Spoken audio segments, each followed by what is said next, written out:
Hello and welcome everybody to MARGDARSHAK 3.0. I am Dishi, your host of the day, and would like to start the proceedings by requesting FOSTIIMA student Rishika Arora to welcome Dr. Shashi Tharoor, the chief guest, and other dignitaries by presenting them with a bouquet.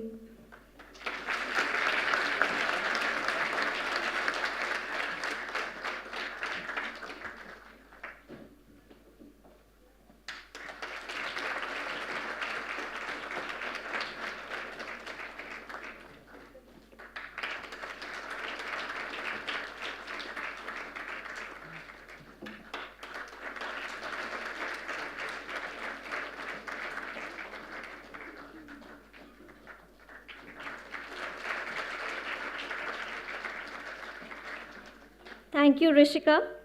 May I now request the FOSTIIMA chairman, Mr. Anil Somani, to deliver the welcome address.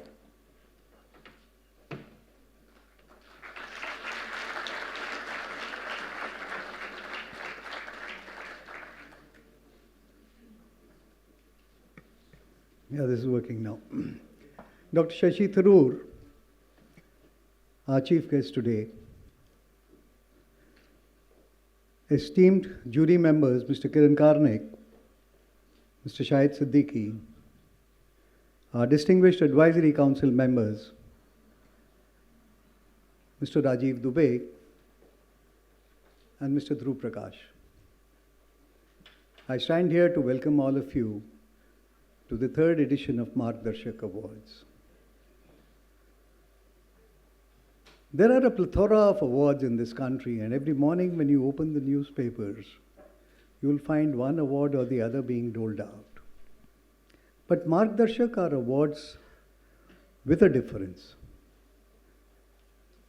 And before I talk about you, let me also tell you why we at FOSTIIMA instituted these awards.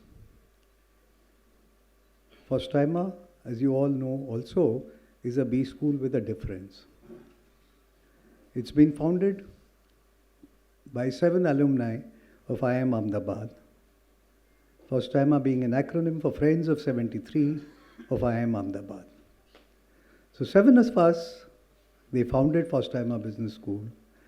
The management of FOSTIIMA is also run by the alumni of IIMA. And our large faculty pool is also drawn from alumni of IIMA. We set up FOSTIIMA with the objective of giving back. But along with that, there is a stark realization that all of us owe our success to our alma mater, the Indian Institute of Management, Ahmedabad. And those of us from the earlier batches realize the value of the work put in by the founding faculty, people like Ravi Mathai, Ishwar Dayal, and the likes. And each of them, they've been institution builders. The Indian Institute of Management, Ahmedabad, wouldn't be what it is today had it not been for these tall teachers, mentors, and these great, I would say, leaders also in their own right. Therefore, we decided to institute an award in their favor, in their honor. An institute is often remembered by its alumni. When we talk of IIM Ahmedabad, we talk of Ajay Banga, we talk of Kiran Karnik, Sanjeev Bikhchandani. But the faculty is often forgotten. So, as a mark of tribute to this faculty, we started the MARGDARSHAK Awards. And it's this noble intent which makes these awards different. And also it's a unique award in the sense that one institution is honoring the memory of the faculty of another, the parent institution. So this is probably the only such award with this kind of structure. As we started on MARGDARSHAK 1, the journey has been very, very, I would say, a learning curve for us. But then there is this famous Shah Rukh Khan dialogue that when शिद्दत से किसी चीज़ को चाहो तो सारी कायनात, whatever that those things are. So we started with a real शिद्दत से noble intention, and one by one the pieces started falling in place.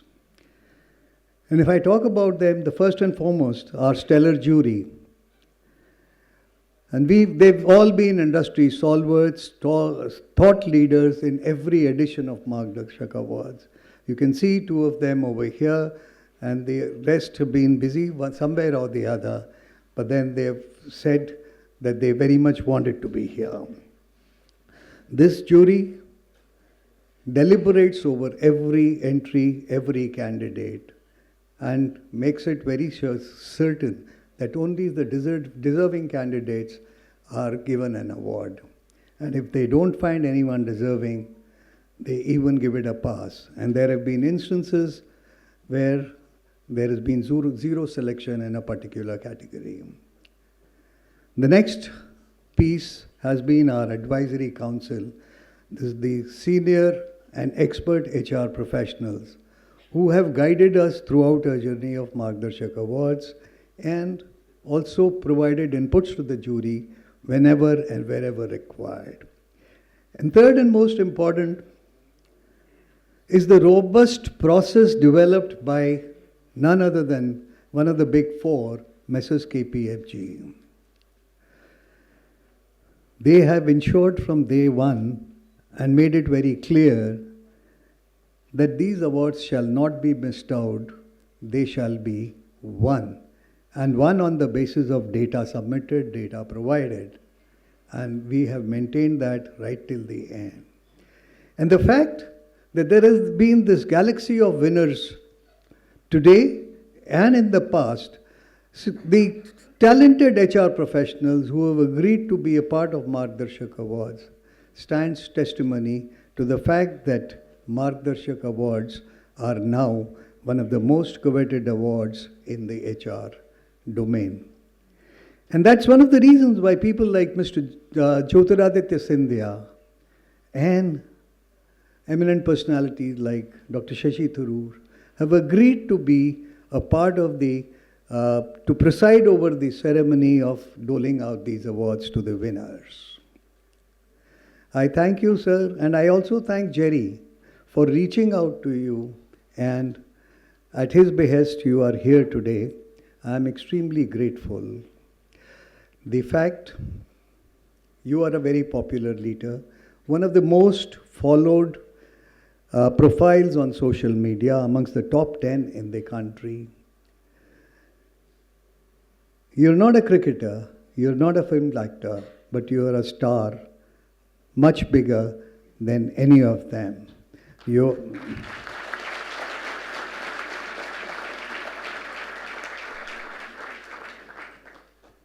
charisma, your personality, your presence here has taken these awards to a new level, and for that, FOSTIIMA shall be eternally grateful to you. Before I end, just a word about FOSTIIMA and its students and about us, that we at FOSTIIMA are passionate about providing and transferring knowledge to our students. We groom them to their peak potential and make a career out of them, which makes them extremely successful in the corporate world. In the corporate world, our students are known as resilient, capable of withstanding pressure, outperforming their peers, and doing extremely well. So I tell the students of FOSTIIMA, thank you for reposing your faith in us. You are in safe hands, rest assured. Thank you very much.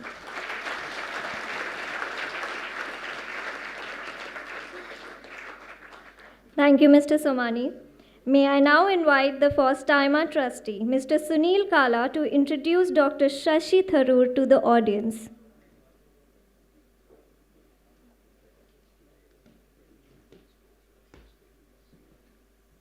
Good evening. Dr. Shashi Tharoor, a fourth-term member of Parliament for Thiruvananthapuram. As many of you would recollect that in the last election he defeated Mr. Rajiv Chandrasekharan, sitting MP and minister from BJP. He is best-selling author of 26 books, both fiction and non-fiction. Besides being a former Under Secretary General of the United Nations and a former Minister of State for Human Resource Development and for External Affairs in the Government of India, Dr. Tharoor was awarded by World Economic Forum as Global Leader of Tomorrow. Dr. Tharoor graduated from St. Stephen's College, Delhi in 1975 and culminated his studies in 1978 with a doctorate in International Relations and Affairs from the Fletcher School of Law and Diplomacy, Tufts University. Dr. Tharoor began his career in the United Nations in 1978 as a staff member of the UN High Commission for Refugees, UNHCR. In Geneva, later from 81 till 84, Dr. Tharoor was head of the UNHCR office in Singapore. After a further stint at the UNHCR headquarters, Dr. Tharoor was appointed in 1989 as a special assistant to the Under Secretary General for Special Political Affairs. Later in 1996, Dr. Tharoor was appointed Doctor of Communications and Special Projects and Executive Assistant to Secretary General Kofi Annan. In January 2001, Dr. Tharoor was appointed as interim head of the Department of Public Information. In this capacity, he was responsible for United Nations communication strategy, where Dr. Tharoor undertook a number of initiatives like the first ever UN seminar on anti-Semitism and on Islamophobia. Prior to embarking on his political career, Dr. Tharoor also served on the board of Fletcher School of Law and Diplomacy and several other organizations like the Aspen Institute, the Indo-American Arts Council, the American India Foundation, the World Policy Journal, the Virtue Foundation, and the human rights organization Breakthrough. Dr. Tharoor ventured into politics in March 2009 by contesting the Indian general elections and won against established stalwarts, as I mentioned some time back. Later, as the Minister of State for External Affairs, Dr. Tharoor re-established long-dormant diplomatic relations with African nations. Dr. Tharoor was a pioneer in using social media as an instrument of political interaction. He was India's most followed politician on Twitter. He has won numerous awards, including the Pravasi Bharatiya Samman, a Commonwealth Writers' Prize, and the Crossword Lifetime Achievement Award. In 2019, Dr. Tharoor was also awarded the Sahitya Academy Award in the category of English non-fiction for his book, An Era of Darkness, which most of you would have read. He has previously chaired the Parliament's Standing Committee on Chemicals and Fertilizers, as well as the Standing Committee on External Affairs and Committee on Information Technology. This Committee on External Affairs is very active. You would have seen today's paper. He was there. It is indeed an honor to have you with us today, sir, and we are looking forward to an engaging and memorable evening with you. Thank you.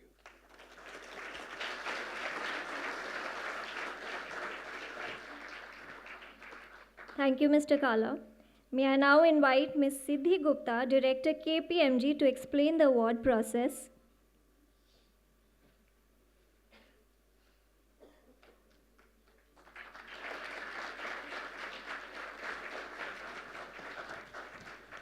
Good evening, ladies and gentlemen.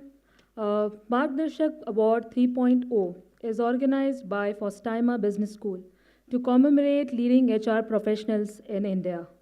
This year, a total of 135 entries were received by the award management committee. 93 nominees were shortlisted across 11 categories. Out of the shortlisted entries, 10 final winners, including a winner for special award, have been selected for MARGDARSHAK Award 3.0.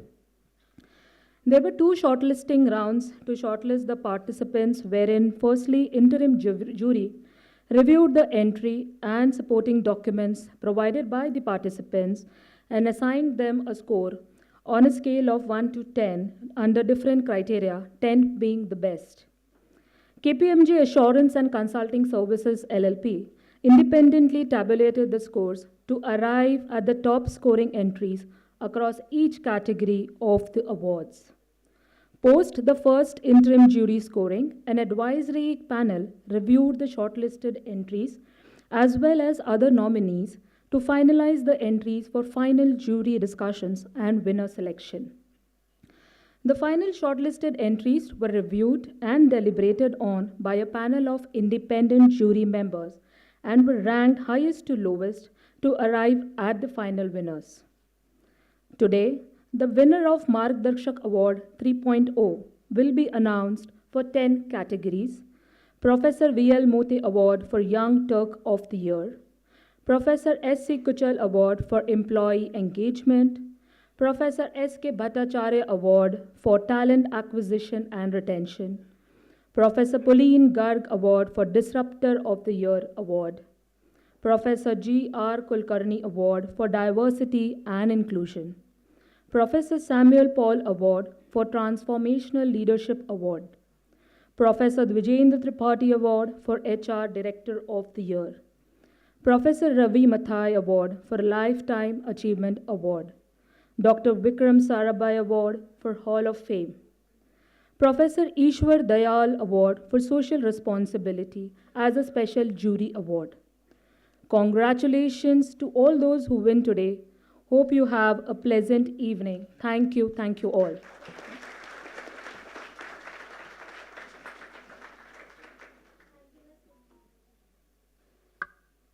Thank you, Ms. Gupta. We now begin the award distribution. We will start with the category of Young Turk and move towards the Hall of Fame. But before that, I would like to remind everybody that Mr. Jai Tirth Rao is the pioneering spirit behind FOSTIIMA. Much to our regret, Mr. Rao cannot join us this evening because of his engagements. Would like you to hear his message. Anil Samani said to me that Shashi Tharoor has agreed to come to FOSTIIMA only because of me. I want to let Samani know that he is wrong. Shashi is coming to FOSTIIMA because I told him about the energy, the enthusiasm, and the chutzpah of the students. Of course, the faculty and staff are very good at FOSTIIMA, but what makes it stand apart from other schools of its kind is the sheer vitality and vibrancy that you see among the students.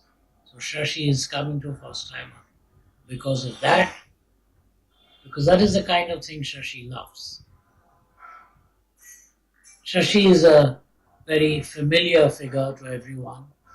He's in the public sphere of our country. What many of you may not know is that Shashi is a literary critic. In fact, his review of Salman Rushdie's Midnight's Children, calling it the great American novel, the great Indian novel of our time, comparable to the great American novels of people like Mark Twain and Faulkner, is a review that I still remember. He's a cricket fan, cricket historian. As a general historian, he and I, of course, are on opposite sides. He's an inveterate opponent of the British Empire, and I remain an unconverted lover of the same. But be that as it may, we remain friends, and I'm sure in some measure he has come there because of his friendship with me. But really, he likes mingling with young people. He likes associating with energy, with vigor, and that is what the students of FOSTIIMA exhibit. I'm sure it's going to be a great session. I'm sorry I have some commitments in Mumbai and therefore I'm missing it. Good luck to all you students and thanks again, Shashi.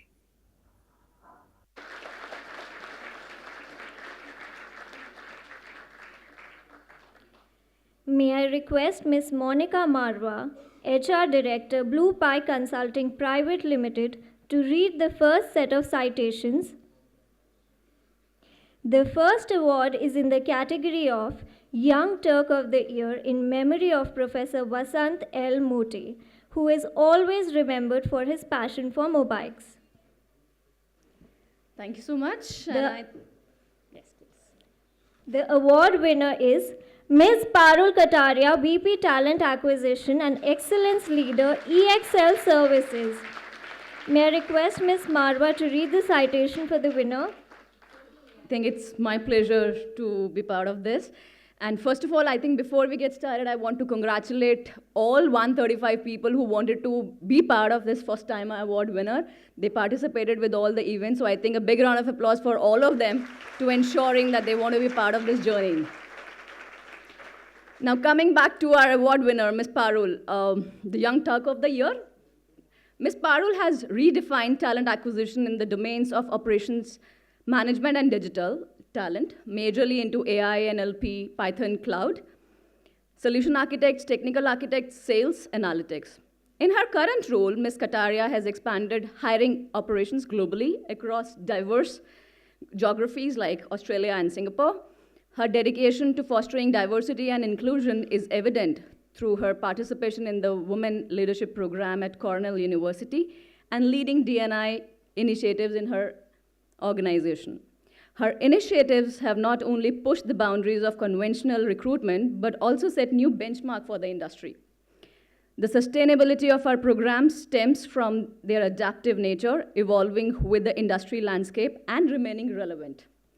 This award is in memory of Professor V.L. Mote, who was admired by generations of students of IIM Ahmedabad. Especially for his distinctive teaching style, Professor Mote was inspired by teaching and found his calling in academics. He was the second faculty member to be appointed at IIMA, where he worked till retirement. So congratulations, Ms. Parul. Thank you, Ms. Marwa. May I request Ms. Kataria to receive her award?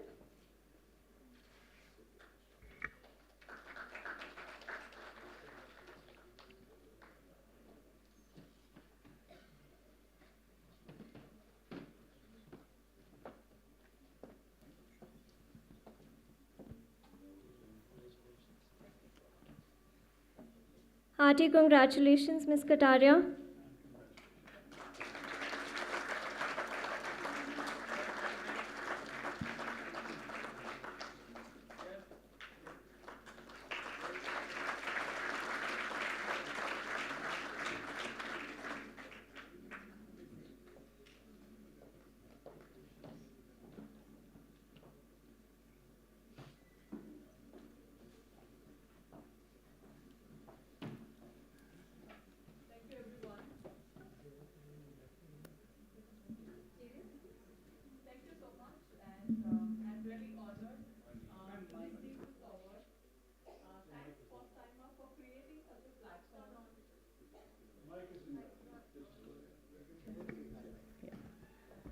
Hello, yeah. So, good evening, everyone. And thank you, FOSTIIMA, for creating this kind of a platform wherein, individuals can come and celebrate their excellence. So I'm truly honored, and I really thank everybody, the institute, the jury members. I think it's a lot of hard work and effort that has gone into. While I know, everybody who's been awarded, they have done, they have put in a lot of effort, but again, a lot of work has gone into, this entire process of sifting and shortlisting the right set of individuals.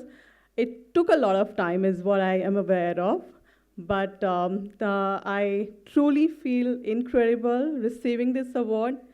And it's not just the celebration of the effort that I have put in, it's also a testament to the effort of the people who have helped me throughout this journey. So I would like to thank my family, my mentors, my colleague, and of course all my team members and my organization, who's responsible for what I am today. And I'm talking in front of this, hall full of people. I see a lot of bright faces, students here who are brimming with opportunities. And I really want to say that, you are the future. While we are developing talent, but thanks to FOSTIIMA, I think you are in the safe and you are in the right path. And my only advice to all of you is, I think be curious, keep striving, look at challenges as the opportunities. There is a lot that you can do. World is changing and so are we. I mean, looking back, where were we and where we are in the world of digital, I think this is the right place for you. And a lot of opportunities are coming your way, so make the maximum use of that. That's all, I think, from my side. And thank you once again for this. And thank you, Dr. Shashi Tharoor, for gracing the occasion with his presence. And thank you, everyone.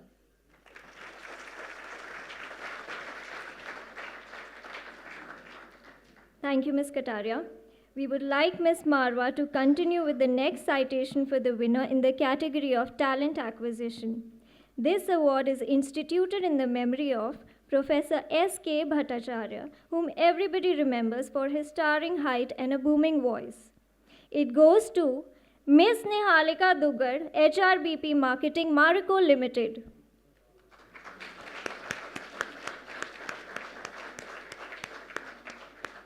May I request Ms. Marwa to read the citation? Certainly, thank you so much. Congratulations, Ms. Niharika Dugal.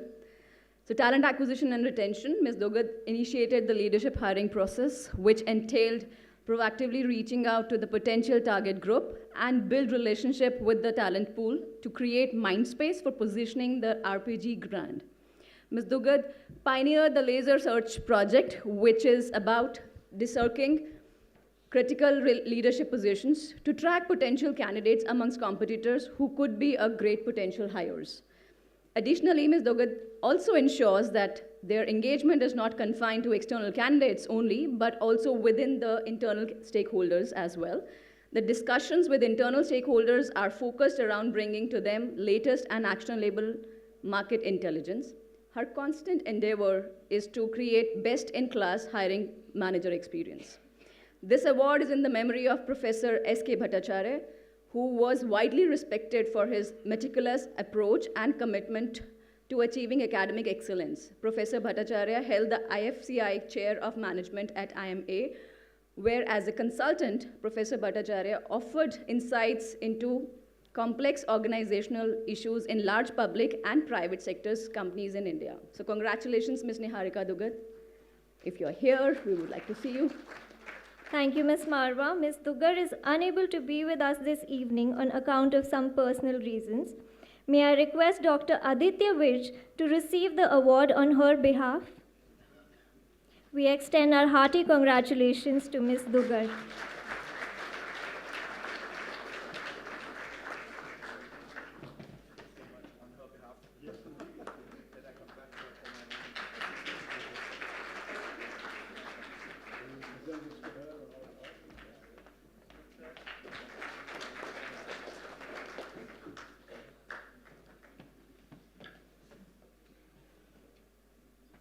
We move to the category of Corporate Social Responsibility, that is CSR. This category has been given the stature of Jury Special Award for Social Service. This award has been instituted in the memory of Professor Ishwar Dayal, who is always remembered for smoking a pipe. Professor Dayal and his pipe were virtually inseparable. The winner in this category is Muhammad Asif Iqbal, Associate Director, PwC. May I request Ms. Marwa to read the citation for Muhammad Asif Iqbal? Thank you so much. Congratulations, Mr. Muhammad. Primarily into social responsibility. So Muhammad Asif Iqbal's firm belief that the only disability one can have is a bad attitude led him to create reservations quotas for disabled students in prestigious institutions like IIMs, IITs, and various government institutions. Additionally, he designed and implemented social inclusion strategies such as Aadhaar enrollment for marginalized groups like leprosy-affected residents, homeless individuals, and migrant laborers.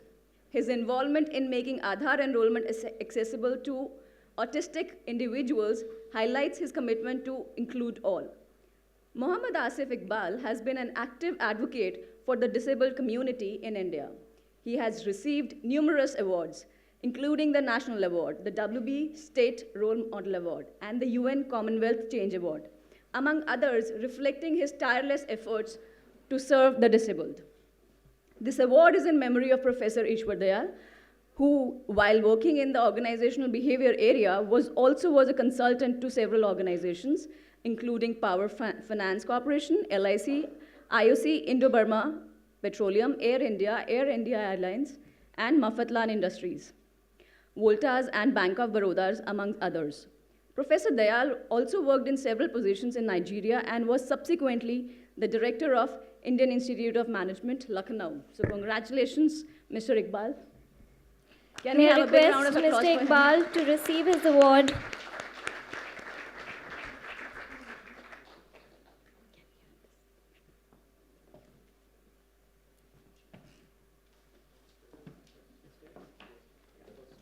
Let the clapping continue, please. Thank you.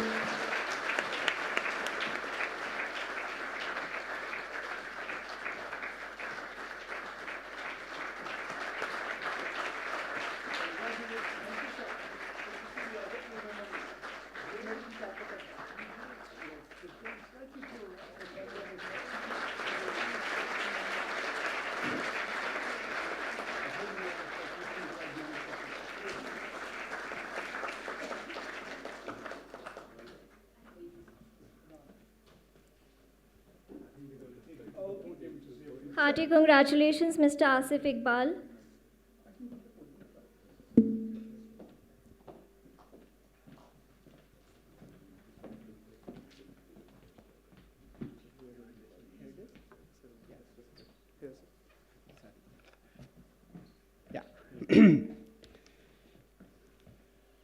Thank you, Almighty, for this great honor. Thank you, FOSTIIMA, for considering me. Thank you, Anil sir and the team. Thank you to my family, including my wife. But I'd like to just share my transformation moments. I was very fortunate to go to the United States at the age of 11 years old. But I lost my total eyesight from 50% to 0% at the age of 16. It was a moment when I went into a complete depression, and I started to question, why me? Why is this happening to me? I mean, you could have always taken the eyesight of all the people with an evil intention, but why me? Everyone was trying to convince me that I can survive this world without this eyesight. But nothing seemed to be convincing me. And I remember, and I'm so touched by the FOSTIIMA's great appreciation for the faculty, and I wanted to acknowledge my transformation moment. My teacher was trying to teach me all these alternative skills, such as Braille, talking computers, how to live an independent life. But I wasn't willing to learn because I was a fool believing that God will do a miracle, which never happened. And I remember one of those days, he got extremely irritated to me, and he said, Asif, at this point, you have two choices. Accept the fact you're going blind, do nothing, be no one, be miserable. Accept the fact that you're going blind, learn alternative techniques to overcome them, and do wonders. And friends, I accepted the fact that I was going blind, and I have learned all those alternative techniques, and perhaps today I stand in front of you and contributing to the community, contributing to the world, and contributing to our nation. And my honest appeal to you is to all of you who are here, decision makers, influencers, this is an iPhone in front of me. I'm not trying to advertise or I'm not trying to show, but this is designed with one principle in mind. It took into account for those people who cannot see. It took into account for those people who cannot move. It took into account for those people who cannot hear, because this is a product which works for everyone. So my earnest appeal to you, I may be blind, but I possess a vision. And my earnest appeal to all of you to ignite your inner vision, to be inclusive, to ignite your inner vision, to take your vision forward, to take everyone for along. And the last word of the Swami Vivekananda says, everyone can see, but they do not have a vision. So have a vision to make a difference. Thank you. Jai Hind.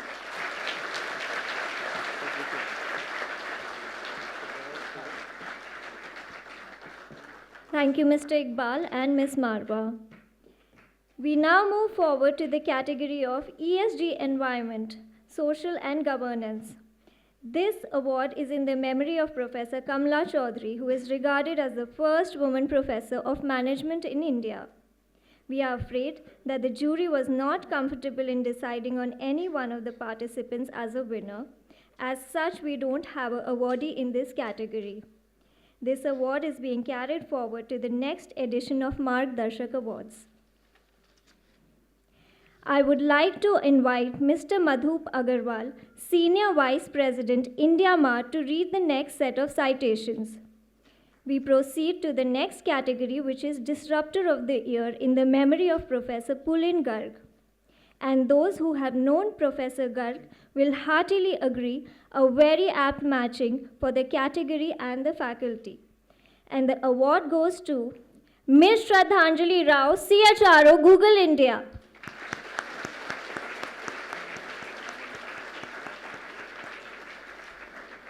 May I request Mr. Agarwal to read the citation for Ms. Rao? Congratulations to Ms. Rao. Ms. Shraddhanjali Rao has a track record of leading large-scale organizational transformation that involve restructuring, process optimization, and cultural change. Ms. Rao has been instrumental in reshaping organizations for greater agility and competitiveness. Her strategic approach to talent management, encompassing talent acquisition, learning and development, retention programs, and succession planning, has consistently resulted in skilled and motivated employees. Continuing her journey as transformative leader, Ms. Rao, as the HR head of Google, is transforming people through data and technology. Her ability to build bridges between the brightest talent and the dynamic challenges of the industry positions her as an invaluable asset to Google mission and vision. This award is in the memory of Professor Pulin Garg, whose commitment to personal growth was known far and wide. He was instrumental in setting up Indian Society for Applied Behavioral Sciences, ISABS, and later Indian Society for Individual and Social Development, ISISD. Professor Garg authored Crossroads of Culture, a study in culture of transience, and co-authored approaches to institution building. Congratulations, Ms. Rao.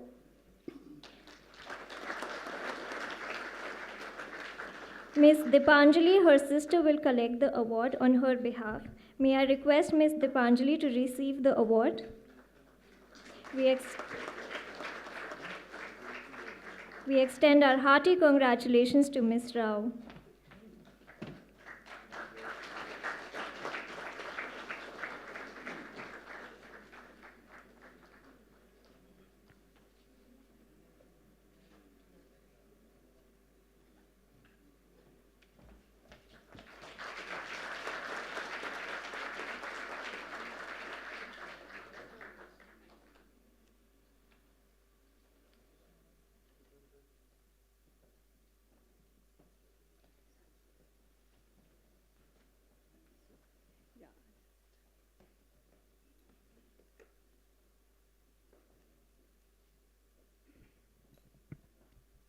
On behalf of my sister, I would like to just deliver a small note of thanks.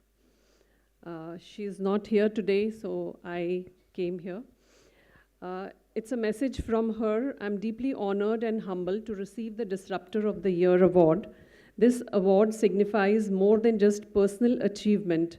It represents the collective effort, unwavering dedication, belief in the power of innovation, and boundless creativity of many exceptionally talented and passionate individuals that I have had the pleasure of working with. I would like to extend my heartfelt appreciation to the selection committee for this award. This award is also very dear to me for another reason, that it represents the value of progress and limitless possibilities that was deeply rooted in by my parents. They taught me that true progress is born from a willingness to challenge the conventional wisdom, to embrace new ideas, and to push the boundaries of what is possible. This is a motto I have tried to live by every day.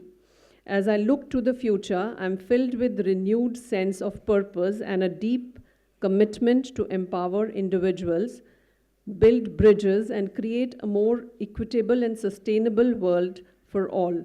Thank you once again for this incredible honor, and I look forward for continuing to make a positive impact on the world around us. Thank you. Thank you so much. We move over to the category Diversity and Inclusion in the memory of Professor G.R. Kulkarni. Glad to announce that the winner is Ms. Aarti Srivastav, CHRO of Capgemini, India. May I request Mr. Agarwal to read the citation? Congratulations, Ms. Srivastav. Joining Capgemini as CHRO during the pandemic, Ms. Aarti Srivastav was instrumental in enabling managers to harness their teams to fulfill potential. In the hybrid setup, in addition to enhancing women hiring and development and LGBTQ inclusion, Ms. Srivastav also introduced an enhanced leave policy for new categories such as gender affirmation, surgery, surrogacy leave, etc. The same-sex partner medical insurance and medical coverage for hormone replacement therapy is included for the employees. Ms. Srivastav also addressed the growing demand for inclusive and representative products and services by focusing on diversity and inclusion in tech teams. This ensures that consumer expectations are met with immense scope of innovation and creativity. This award is in memory of Professor G.R. Kulkarni, who joined the institute in 1965 and was the dean for a period of 2 years. Professor Kulkarni contributed immensely to the institute, both as a scholar and as an administrator. The placement activity, which was quite uncertain in the initial stages, developed into a successful program due to the pioneering effort of Professor Kulkarni. Professor Kulkarni had the satisfaction of being a part of the institution building efforts at IIM Ahmedabad. Congratulations, Ms. Aarti Srivastav. May I request Ms. Aarti Srivastav to receive her award?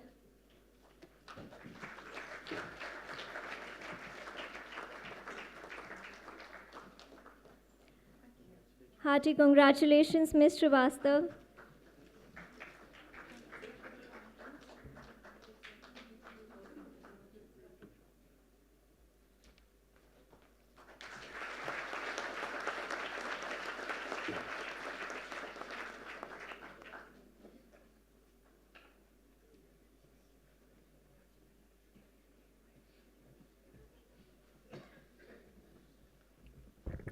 Good evening, everybody. I'm humbled and honored to achieve this award for my personal contribution to D&I space. This award is not just a recognition of my personal achievements, but also reflects the collective effort of my leaders, my colleagues from Capgemini, and it's a very, very proud moment for all of us. We try to create an ecosystem where every voice is heard, valued, and empowered. D&I for us is not just a strategy or initiative, but it's a belief that there is transformative power in human potential, where diversity is embraced and inclusivity is practiced. I express my gratitude to all those who are contributing to this cause and making a difference. We all need to do that to make a difference to this ecosystem and society. Thank you very much to Dr. Shashi Tharoor. How excited am I? And thank you to the jury members, Thank you to FOSTIIMA, Mr. Anil Somani, and everybody who's part of these awards and made this happen and recognize the cause. Thank you very much and have a wonderful evening.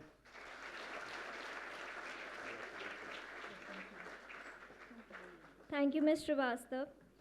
The next category is Employee Engagement, instituted in the memory of Professor Suresh Kuchal, affectionately called Kuchal Sahib by his students.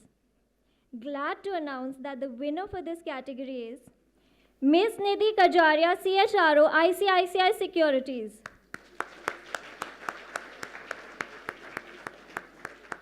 May I request Mr. Agarwal to read the citation for the winner, Ms. Nidhi Kajaria. Congratulations, Ms. Nidhi. Ms. Nidhi Kajaria is a seasoned human resource leader with a rich background in HR management. As the head of human resources for various key divisions, that is wholesale, treasury, international, transaction banking, and compensation, Ms. Kajaria played a crucial role in aligning HR functions with the overarching business of objectives. She also led the HR function for the bank's international division and SME business, encompassing operations in multiple countries. Ms. Kajaria also served as the head of human resources for ICICI Bank UK, where she was responsible for aligning HR strategies with the business objectives of the bank's UK and Europe operations. One of Ms. Kajaria's standout achievement was executing the company's first mass recruitment drive, resulting in 500 successful hires within a month for the retail banking division. Her initiatives have consistently stood out for their innovative approach, whether it be pioneering recruitment drives or implementing talent management programs. This award is in the memory of Professor S.C. Kuchal, who served as the chairman of Finance and Accounting Department at the Institute. Professor Kuchal was founding member of the group that helped build the Institute's ethos. He wrote for several journals and newspapers, including the Chartered Accountant, the Economic Times, Financial Express, the Economics, and Political Weekly. Congratulations once again, Ms. Nidhi Kajaria.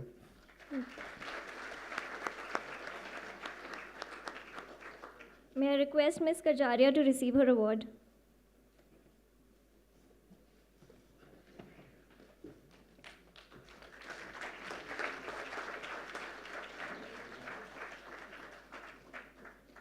Hearty congratulations, Ms. Kajaria.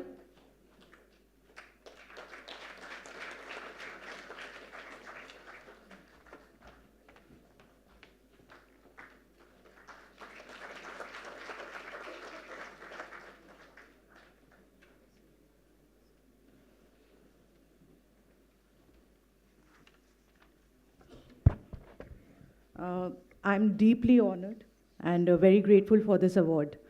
I would like to thank the eminent member of jury, FOSTIIMA, Mr. Somani. Thank you so much, and I accept this award on behalf of ICICI, which is a great institute, and because of whom I'm standing here to take this award. Dr. Tharoor, thank you so much for making this extra special. I will cherish it forever. Thank you.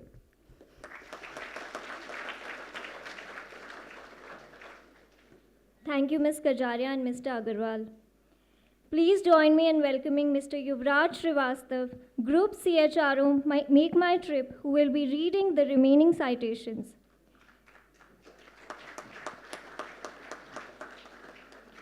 The first citation in this category is Excellence in Transformational Leadership, instituted in the memory of Professor Samuel Paul, a gentle soul and an intellectual giant.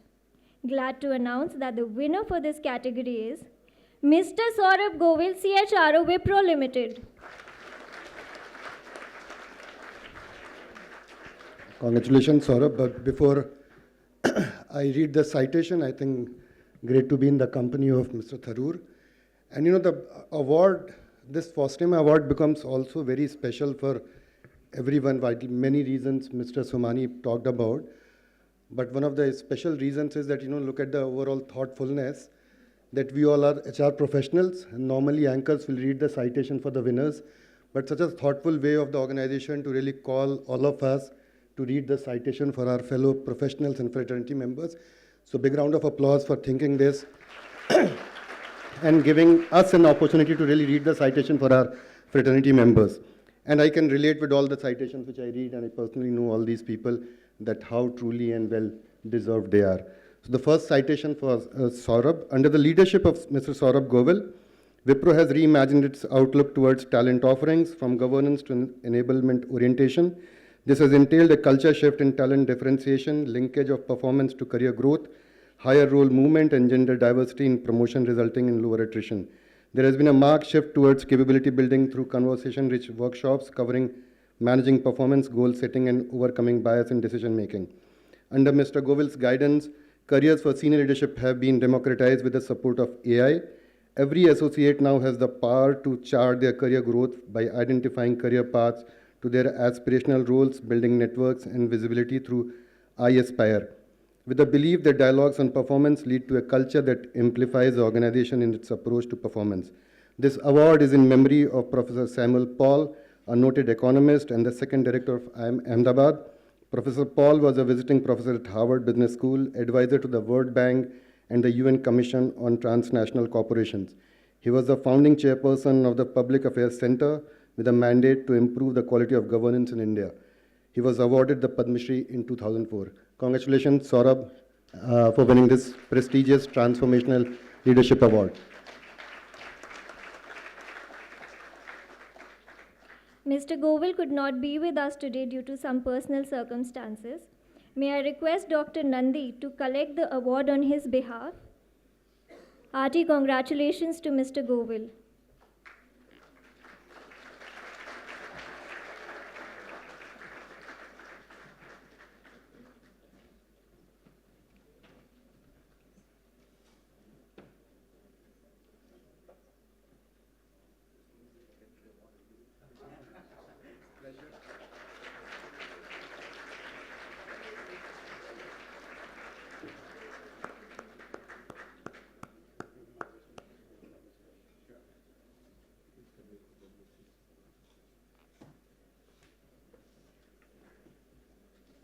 We proceed to the category of Director of the Year, instituted in the memory of Professor Dwijendra Tripathi, the first Dean of IIMA. And the award goes to Mr. Vinay Razdan, CHRO, HDFC Bank. Another interesting aspect of the award is that, the citations are given to be written in English. And they have invited Mr. Shashi Tharoor for all of us to read this. And I think, I don't know, I can't really claim about the grammar, but I'm very conscious about my pronunciation, Mr. Tharoor. Hope you be with us. This is for dear friend Vinay. Director of the Year Award goes to Vinay Rajdan. In his current role as CHRO, Mr. Vinay Rajdan has played a pivotal role in shaping the bank's HR strategy, which has resulted in improved talent acquisition, talent retention, and a more inclusive workplace culture. Under his leadership, the bank launched its culture framework, the HDFC Bank Way, the manager behavior architecture, and the nurture care collaborate. In an attempt to foster inclusivity, a conscious and deliberate process was instituted under Mr. Rajdan's watch to guide the diversity journey of the bank with the special care of gender and persons with a disability. This award is in the memory of Professor Dwijendra Tripathi, who was widely considered a doyen of Indian business history. Professor Tripathi authored a number of books, including the Oxford History of Indian Business. He was the PGP chairman, the dean, the chair of the economics area, and on the board of IIMA governors. He was also the general president of Indian History Congress 2002 and 2003. Congratulations. The award goes to Vinay Rajdan, Director of the Year. Welcome. May I request Mr. Razdan to receive his award?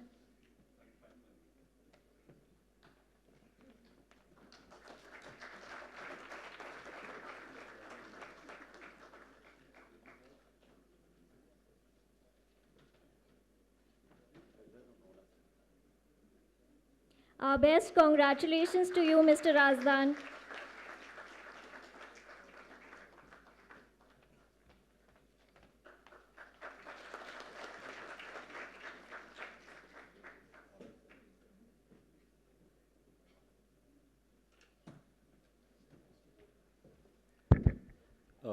Good evening to all of you.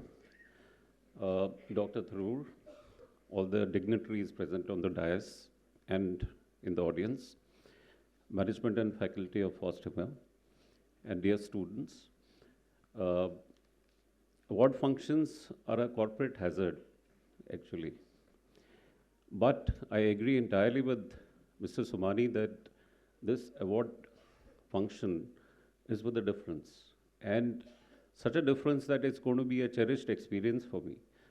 First of all, the spirit in which the awards have been instituted. Some of the names that I saw on the screen here were people that we looked up to, heard a lot about when I was doing my studies from Accelara in mid-80s. So these names meant a lot. All the people present on the dais, such senior and seasoned people, they all have been inspirations in their own careers, and they have transformed and impacted in their lives. And to be present on the dais alongside has been a great honor for me. Coming to the award, obviously the character of the award tends to be individual, but the effort behind that is always collective. So therefore, very humbly, I accept the award on behalf of 200,000 plus HDFC bankers. Thank you very much.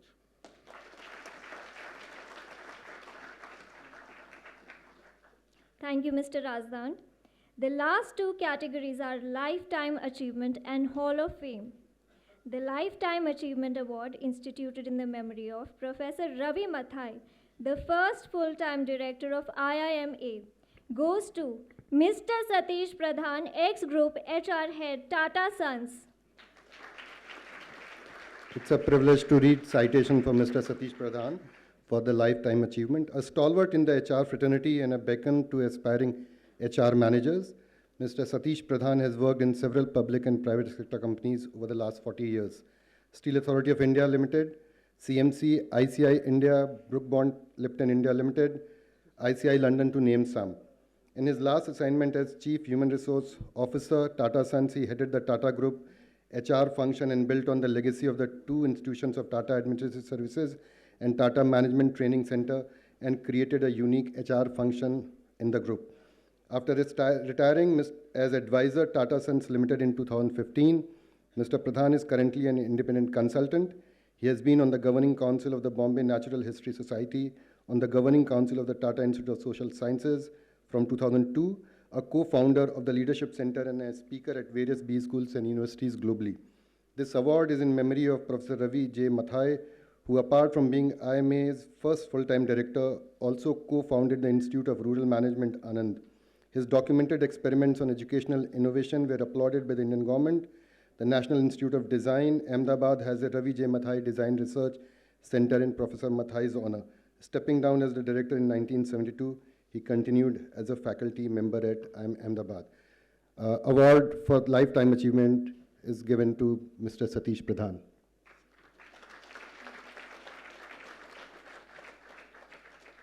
Mr. Pradhan, on account of personal reasons, has not been able to make it to Delhi.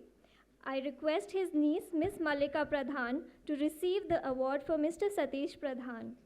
Hearty congratulations.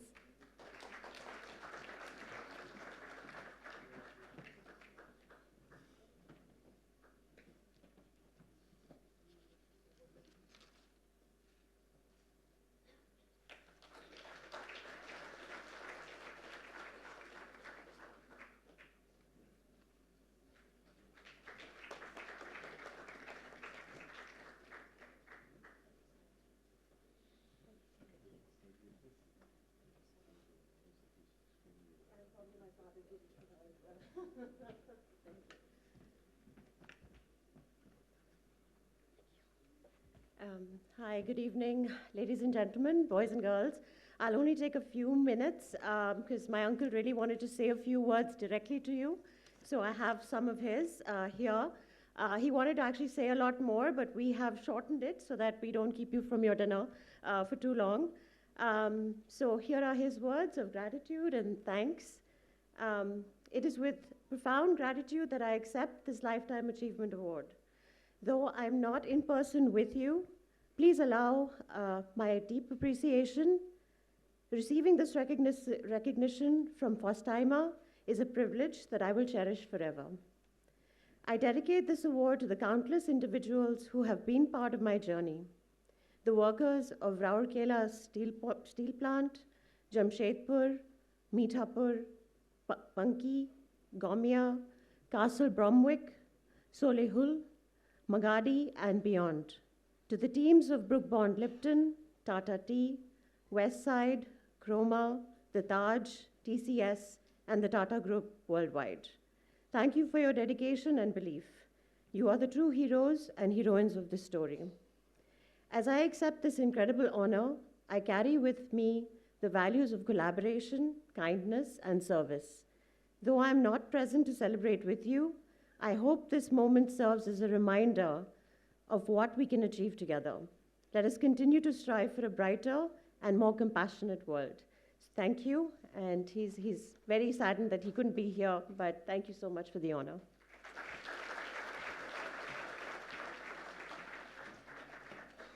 Thank you, Ms. Pradhan. Finally, the long-awaited crowning glory of MARGDARSHAK Awards, the Hall of Fame, instituted in the memory of Dr. Vikram A. Sarabhai, an institution amongst institution builders. The winner is Dr. Alka Mittal, ex-CMD and Director, HR ONGC.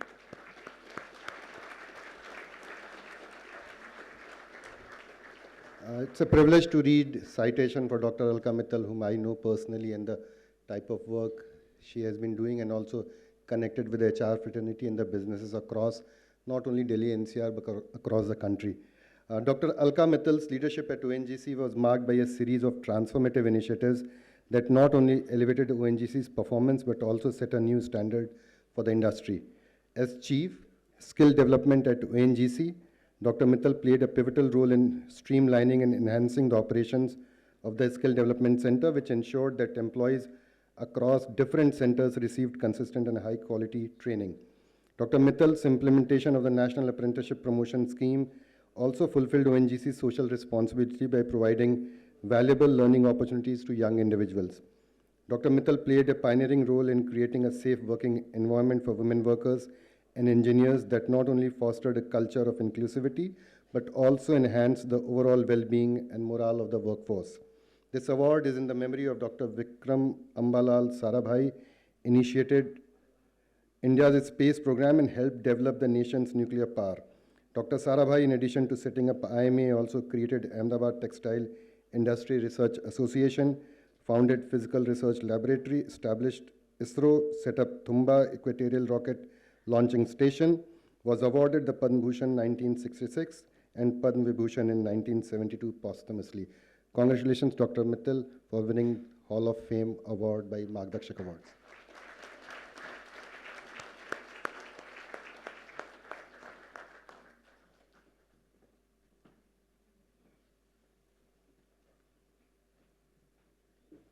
Hearty congratulations, Dr. Mittal.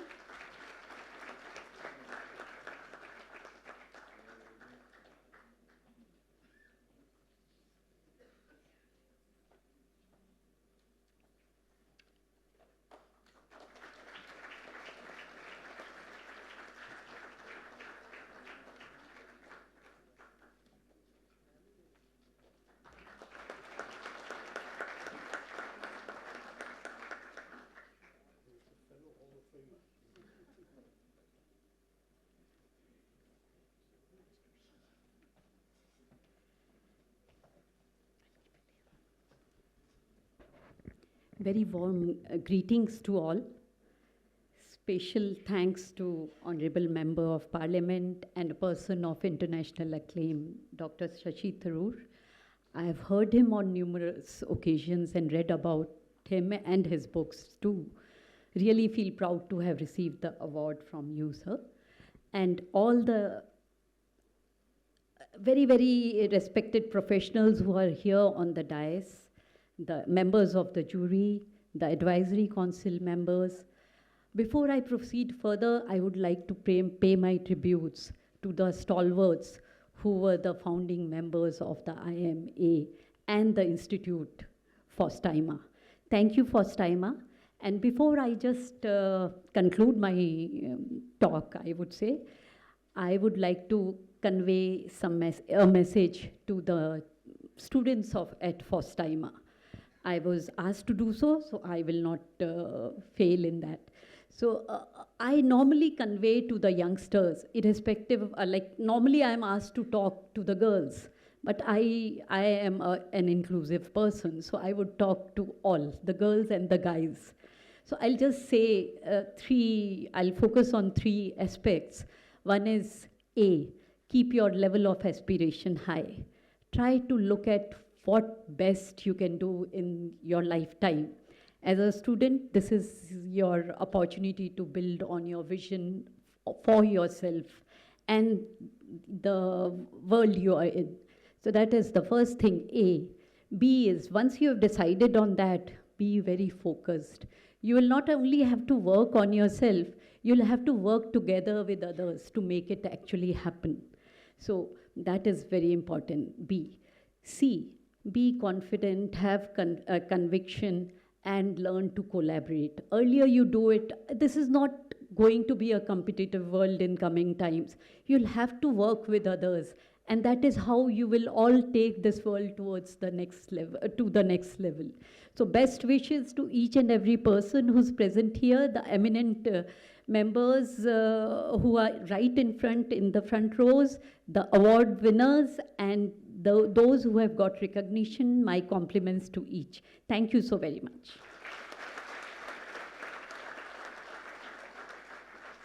Thank you, Dr. Mittal and Mr. Srivastav. May I request Professor Kaul to present a citation to our chief guest, Dr. Shashi Tharoor.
And now, finally, the grand moment that you have been waiting for. May I request the celebrity chief guest to address the gathering. With your permission, sir, our students would like to ask you some questions afterwards.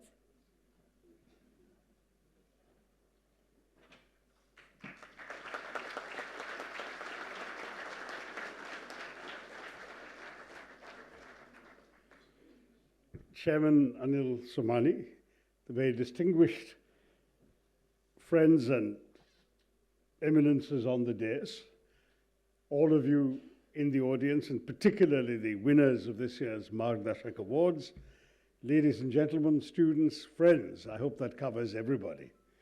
I'm delighted to be with you today, and it's really wonderful to be participating in the third edition of the FOSTIIMA Business School's MARGDARSHAK Awards, an event that was first held 4 years ago to honor the memory of the founding faculty of the prestigious Indian Institute of Management at Ahmedabad, who under the stewardship of Jawaharlal Nehru hurled to the winds their comforts and riches and devoted themselves to building redoubtable business and management schools in India. It was to reignite that very vision, that very devotion, that FOSTIIMA resolved in 2020 to host these awards for celebrating innovators, inventors, and change makers. Your laudable goal, sir, of creating a thriving, cutting-edge management program has been vindicated by the passage of time, with FOSTIIMA rising to become an exemplar of quality business studies. And we have gathered here today to celebrate the realization of that cherished dream. And at the same time, we must, of course, acknowledge that there yet lies a long road ahead, a road FOSTIIMA must tread if it seeks to continue being a source of inspiration for future generations of entrepreneurs managers, and educators in this field.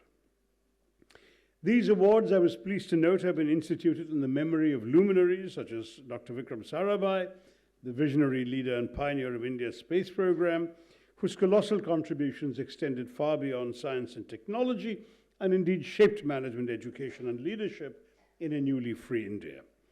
Dr. Sarabhai's dedication to nurturing talent and fostering innovation laid the foundation of institutions that continue to inspire excellence and elicit global adulation.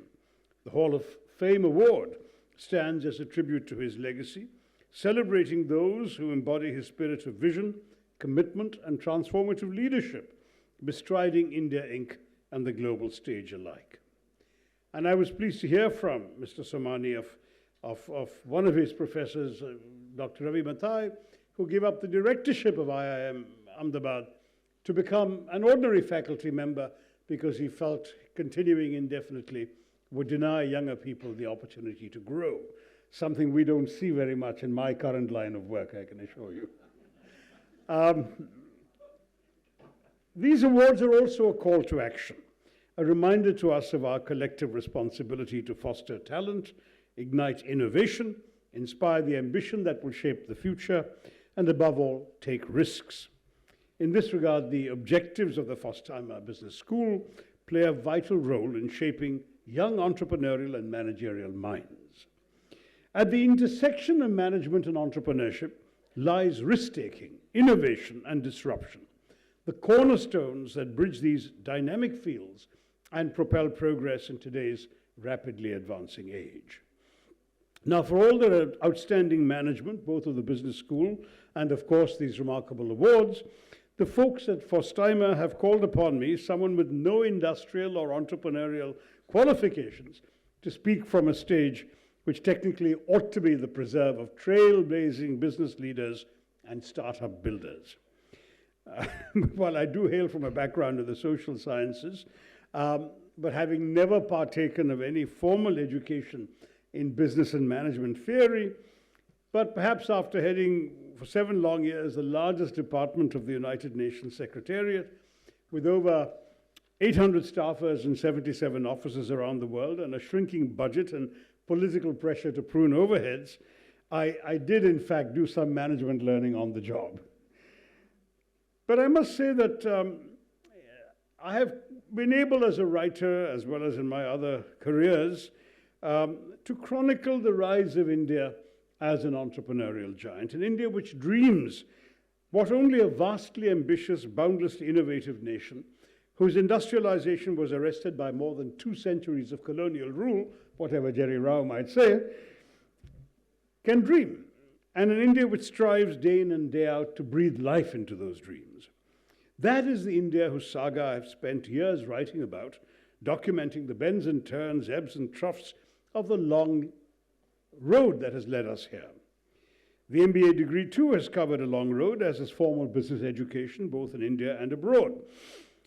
I'll try in these remarks today to delve into the evolution of business schools in India briefly, and at the same time dwell on the startup revolution blazing across our country, which does offer lessons for business persons, industrialists, and entrepreneurs the world over, as also for all of you, the prodigious management faculty and students of the FOSTIIMA Business School. As many of you are probably already aware, the MBA was established for the first time in the US at the start of the 20th century, evolving from accounting and bookkeeping courses introduced in a rapidly industrializing America. It was modeled on the standard American 2-year postgraduate academic program, and most students enrolled straight after taking a first degree. In a booming US economy, this model won rapid acceptance. While the Wharton Business School started in 1881 as the world's first collegiate or undergraduate business school, the Tuck School of Business at Dartmouth, founded in 1900, was the first graduate school of management. In 1921, the Harvard Business School became the first business school to offer a full-fledged Master's in Business Administration degree. In India, of course, the Indian Institute of Social Welfare and Business Management, started in 1953, was the first school to offer management courses in our country. After the Planning Commission received recommendations by Dean Robbins of the University of California, The first IIM was set up in Kolkata in 1961, followed, of course, by the one you were all close to, the one in Ahmedabad. So in many ways, it can be said that in 2024, we've completed a stellar 71 years of formal business education in India. Now, the MBA, or the Postgraduate Diploma in Management, as IIM students know it, has indeed evolved over these 71 years. The skills imparted during this course and the academic rigor that it requires prepare students not just for the plush corner office with a great view or the corporate ladder, but for life itself. We've seen multiple business graduates who ventured into unconventional careers, far from the reach of business or management. The primary aim of an MBA degree remains providing a better understanding of business across sectors, market mechanisms, or even the global economy as a whole. For its part, India, now rapidly emerging as a global epicenter of entrepreneurship, boasts today of the world's third largest startup ecosystem, with over 140,000 startups and more than 140 unicorns, dominating such sectors as fintech, e-commerce, and healthcare, which are together valued at more than $500 billion, trailing only behind the US and China. From Zoho to Zomato, Car Dekho to Cred, legions of Indian unicorns have risen to tower over our economy, setting benchmarks in innovation and even making global players in the Indian market shudder in fear of being eclipsed. When the angel investor Eileen Lee first coined the term unicorn to refer to startups valued at over $1 billion, she meant to refer to something mythical, something rare. India, however, has proved her wrong. Because far from being rare or mythical, our unicorns are now preponderant, multiplying by leaps and bounds every year. In fact, in the realm of fintech alone, and I dug this up because I addressed the Singapore FinTech Conference, India has built 26 unicorns, including one decacorn, which are together valued at $90 billion. Now, while all of these unicorn builders may be the products of business schools, or maybe not all of them, but many of them, it can doubtless be said that such management and business education has sharpened the intrinsically innovative minds of Indians, creating an atmosphere conducive to entrepreneurship.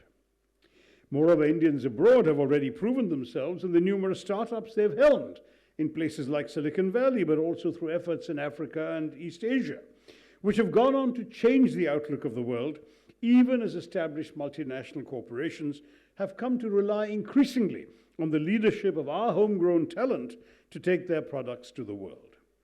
Indians today, both at home and abroad, whether as CEOs in Silicon Valley or as entrepreneurs in Delhi, Mumbai, Bengaluru, and so on, are at the forefront of propelling innovation and sparking disruption, the soul and spark of all entrepreneurship.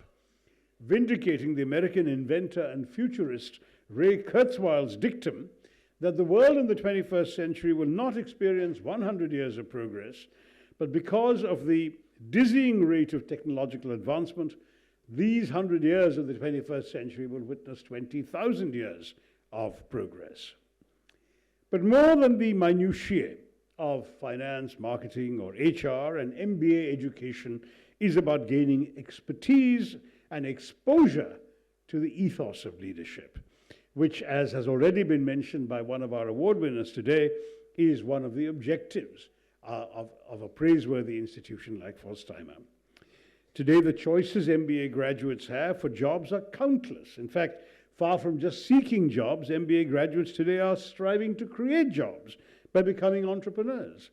No wonder then that according to the Global Entrepreneurship Monitor, 14.2% of Indians between the ages of 18 and 34 are engaged in some entrepreneurial activity or the other. My own youth was a far cry from such entrepreneurial dynamism. I still remember that after graduating from St. Stephen's College in Delhi, I cleared the written examination and the interviews for the only two existing IIMs at that time, securing the first and second rank at IIM Calcutta and IIM Ahmedabad respectively, but chose nevertheless to go to the US for graduate school and pursue international law and diplomacy at the Fletcher School. I wonder now how different my life might have been if I'd made a choice to study at one of the IIMs. Yet the career choices made by management graduates in the 70s were made in a very different environment.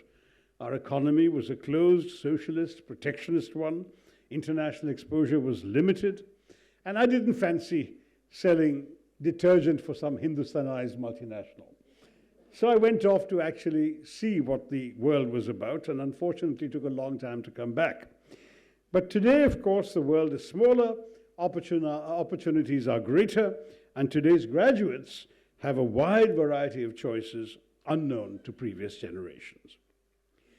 In my 2007 book, The Elephant, the Tiger, and the Cell Phone, 17 years ago, I likened the Indian economy to an old elephant, the big, slow, lumbering elephant with a long but not always happy history, of whom it was widely accepted that she had known better days. But then after more than 4.5 decades of economic stagnation and suffocation in the guise of self-reliance, a watershed moment came in 1991. Proclaiming in Parliament that no power on earth could stop an idea whose time had come, Dr. Manmohan Singh, then the finance minister, liberalized, privatized, and globalized the Indian economy. Almost instantly, our economy began to metamorphose. The elephant's old fat was giving way to muscle, and appearing on the elephant's back, at first faint, but soon clearly visible, was the unmistakable sign of stripes. As large black stripes began to whirl around her torso, there was no doubt at all, as I wrote, the elephant was becoming a tiger. 17 years since I first used this metaphor, it can safely be said that in India today, entrepreneurs, startups, and management and business students like yourselves, young people, symbolize those large black stripes, swirling rapidly around the elephant and transmuting it into a sleek and agile tiger, industrious and innovative once again. Today, India sparkles as one of the world's fastest growing economies, the 5th largest. Not only did our GDP grow by over a stellar 10% in 2010-2011 under the UPA government, in which I was proud to serve, but our economy rebounded fairly quickly even after the globally catastrophic rigors of COVID-19, not to forget that we weathered with considerable ease the stresses and strains of the 2008 financial crisis. This, in great measure, is due to those immense black stripes around the torso of our elephantine tiger. Indeed, between the fiscal years 2016 and 2023, startups, now the hallmarks of India's economy, contributed to our GDP growth by a whopping 10 to 15%. And according to a report by the Confederation of Indian Industry, are slated to add $1 trillion to our economy and create 50 million new jobs by the fiscal year 29-30. It's indisputable that the immensely promising graduates of the FOSTIIMA Business School will grow to be at the forefront of these developments. Now, no sooner had entrepreneurship taken off in the early 2000s than it began scripting a glorious, transformative saga for India's economy. In the years since, this momentum has been fueled by the growth of our economy, a vast reservoir of talent stemming from all parts of India, the advent of incubators, and an inflow of venture capital, both domestic and foreign, with India emerging in recent years as the second largest destination for venture capital and growth funding in the Asia-Pacific, especially in such areas as consumer tech, fintech, and software as a service. To this list of enabling factors can be added the boundless global appeal that such entrepreneurs as Steve Jobs, Bill Gates, Elon Musk, of course today, Jeff Bezos, and Sam Altman enjoy in popular culture. The cults of personality around these entrepreneurs across the world, and especially in India, they've spawned a succession of podcasts, entrepreneurial and fintech influencers on Instagram, X, and Facebook, and reality television, such as the immensely popular Shark Tank India, forging an aspirational culture dedicated to nourishing and strengthening startups. At the cost of sounding chauvinistic, I believe that Indians are innovators par excellence, and the urge to innovate is ingrained in us from our earliest days. Ever since the dawn of Indian civilization, which in some ways was the dawn of time itself, the overlapping phenomena of innovation and disruption, which are the soul and spark of all entrepreneurship, have been driving Indians from strength to strength, making us incorrigible innovators, or, as the Austrian political economist Joseph Schumpeter would have had it, creative destructors. India was, after all, ahead of the world in the realms of science, medicine, mathematics, astronomy, and philosophy, to name but a few fields in which we outshone the globe for centuries. Ours is the land of Ayurveda, the famed medicinal system of ancient India, now revived and exported to the world as a whole, with even Western nations, from Switzerland to the US, officially recognizing it. Ours is the land where the zero was invented and the decimal system made a reality. Here was recorded that to over 2,000 years ago, the first instance of a nose job, that is rhinoplasty surgery. And no, I'm not referring to our god Ganesha, as somebody unfortunately did. I'm referring to Shushruta, whose record of the first rhinoplasty surgery has survived along with some of his instruments. So we have evidence of this having happened 2,000 years ago. Here too were heard long before Copernicus in the West the first few rumblings of heliocentrism. In fact, not only Aryabhatta, but even Kelalur Nilakanta Somayaji, a leading light of the preeminent Kerala School of Astronomy and Mathematics, propounded a forerunner of the theory that the Earth revolves around the Sun, and not the other way around. The impulse to innovate has thus been a defining characteristic of the Indian mind and civilization from time immemorial. But while there was a time when India was hailed all over the world for inventing the zero, today many feel that all we are inventing is zero, and that needs to change. Ours, as I've argued, is an inherently innovative civilization, and the wheels of Indian innovation and imagination must never stop turning. I hope institutions like FOSTIIMA will encourage innovation in its own classrooms. Today, of course, India has plunged headlong into the generative artificial intelligence revolution, with Stanford University's 2024 AI Index report identifying India with over 300 AI startups as one of the countries with the most AI startups in the world. Indeed, according to a report published by the Boston Consulting Group, India leads the world in ChatGPT usage, having surpassed even the United States, where ironically the generative AI revolution began, and which leads the world in total AI private investment. I don't know how many of you have been using AI to write your reports in your management class, but certainly there seem to be enough of us using it. So there is nonetheless a lot of reason to be bullish about the future of AI startups in India. Some have been saying chauvinistically that the I in AI has come to stand for India and A for advanced. It can surely be said that it reflects India's unity in diversity, especially its linguistic diversity, because by building some of our first multilingual large language models, Indian startups are shining spotlights on our 22 official languages, enabling Indians nationwide to reap the benefits of this technology in their own mother tongue. The potential of Indian AI is colossal, and in the years ahead, it's bound to assume even grander proportions. As a joint report by NASSCOM, your old organization, Kiranji, and still the foremost trade association for the information technology industry, and by BCG, they did it jointly. What is more, just last month, the Union Minister of Education announced 3 centers of excellence for artificial intelligence, focusing on healthcare, agriculture, and sustainable cities. In other words, under the tutelage of prestigious Indian institutions, such as IITs and indeed IIMs, and industry leaders and prominent startups, these centers will widen the scope of AI innovation and research to revolutionize healthcare delivery, bolster food security, and develop our urban spaces coherently in an ecologically friendly manner. Thus, they will harness this evolving technology to help India better grapple with its most pervasive and pernicious difficulties.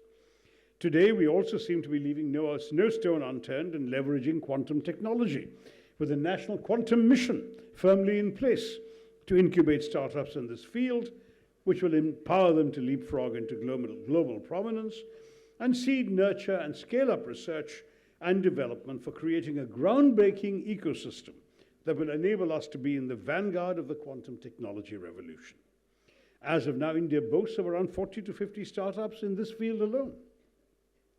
So all of this makes it evident that India, the elephantine tiger, will not merely drive this technological entrepreneurial progress and benefit from it, but one day can rise to embody it. And why not?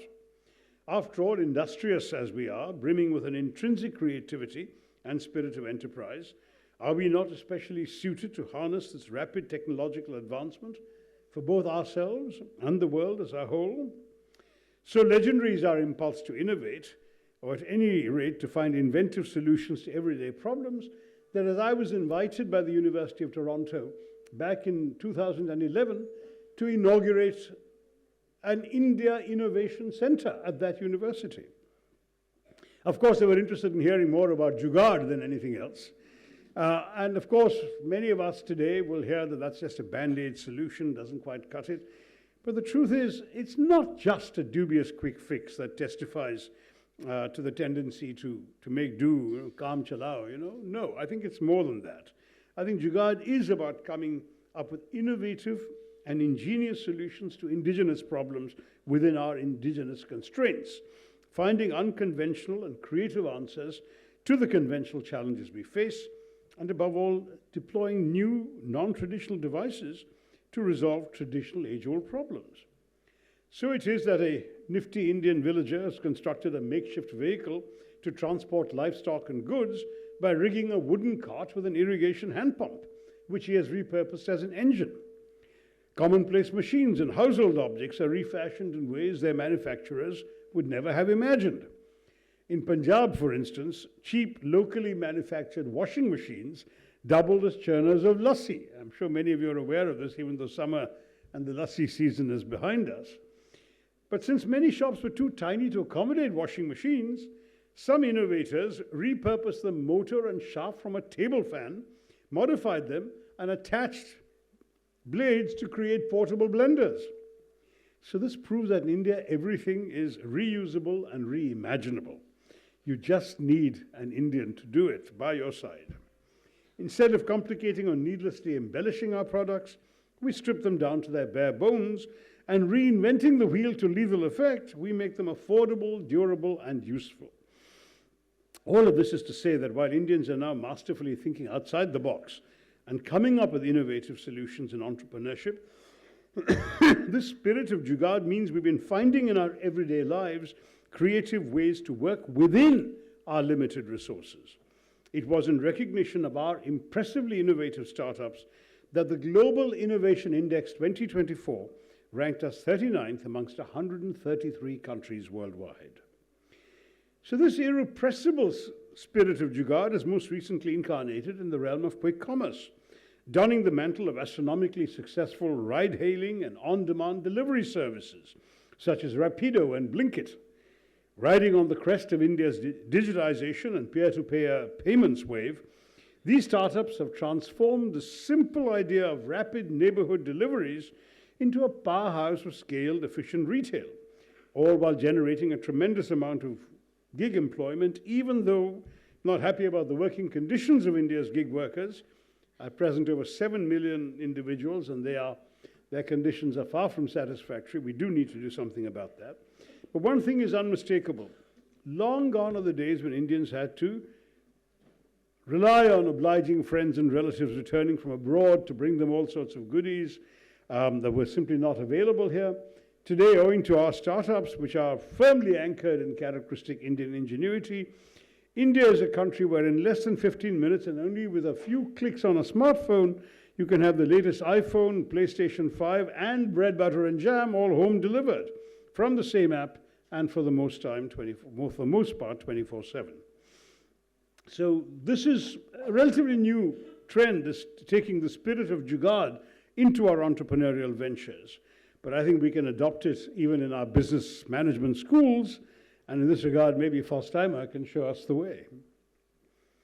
Well, I'm going to try and wrap up now. This has taken a bit of a while, but I do want to say that what's extremely important, looking at the young students here, is you represent the future of our hopes. There is no doubt that India has some challenges. By 2030, we'll add 4.2 million workers annually for 10 more years after 2030. So perhaps the Viksit Bharat the government keeps searching for lies not in its goalpost of 2047, but in fact in 2030. And all of you will be playing a prominent role in leading us there. Just last year, only 50% of India's youth were deemed employable. You can also put it more positively and say as many as 50%, because at one time it was much worse. But, of course, we have soaring unemployment rates that affect the other half. One of those curious paradoxes of life is that, however, unemployment has sharpened young India's entrepreneurial spirit, motivating our youth to envisage disruptive startups in the middle of a job crunch. So you can be job creators and not just job seekers. We must therefore strive to channel our ambitious, innovative, and hardworking youth's drive into conducive avenues, empowering all of you to transition from seeking jobs to creating them, ensuring that your brilliance and creativity are not snuffed out by the dearth of opportunities in the job market. I certainly hope that India will be that zestful country where fresh graduates join a dynamic, competitive, productive, and youthful workforce capable of being the powerhouse of the world. So, I do want to say that there are challenges, and I don't want to dwell too much on them, but I am very conscious of the fact that there's too much mismatch between what you are able to study at school and what the job market wants, and indeed that some of the top companies in our country, certainly Infosys and TCS are good examples, after hiring graduates, give them a year of remedial education. Not on-the-job training, but actually putting them through coursework in a university type of setting to make up for the deficiencies of what they have not learned in college.